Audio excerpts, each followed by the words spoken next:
Watch news देख रहे हैं आप और मैं हूं आपके साथ मौसम झा। संस्कृति, भाषा और रीति रिवाजों की तरह बिहार की राजनीति भी उतनी ही दिलचस्प है। यहाँ भारतीय जनता पार्टी और आरजेडी के बीच वर्षों से सीधा मुकाबला चलता आ रहा है। आरजेडी कांग्रेस और वाम दलों के गठजोड़ों वाले महागठबंधन और दूसरी ओर एनडीए में भाजपा, जदयू, लोजपा, रामविलास, हम पार्टी जैसे दल मैदान में है। साथ ही जनसुराज पार्टी जैसे नए राजनीतिक चेहरे भी अपनी पकड़ बनाने में जुटे हैं।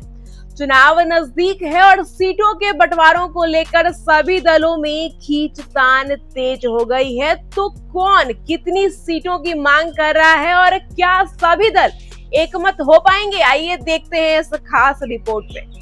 बिहार में विधानसभा चुनाव नजदीक आते ही सियासी जोड़ तोड़ और सीटों का घमासान शुरू हो गया है। हर पार्टी अपनी ताकत के हिसाब से सीटों की मांग कर रही है, लेकिन साझेदारी में समरसता नहीं दिख रही। महागठबंधन में सबसे बड़ी पार्टी आरजेडी है, जो करीब 150 सीटों पर दावा ठोक रही है। वहीं कांग्रेस 50 से कम नहीं चाहती, जबकि वाम दलों की मांग 20 सीटों के आसपास है।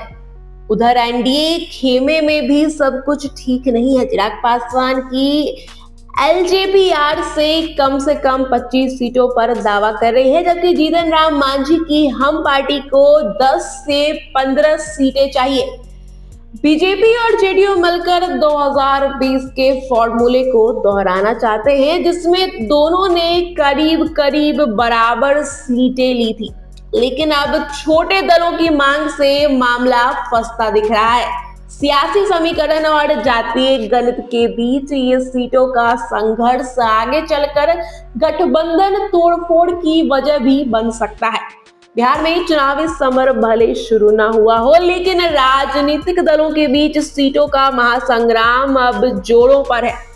सीटों के इस संग्राम में कौन विजयी होगा और कौन पीछे छूटेगा, इसका फैसला तो आने वाले हफ्तों में होगा। लेकिन इतना तय है कि बिहार में इस बार मुकाबला दिलचस्प और कांटे का होने वाला है।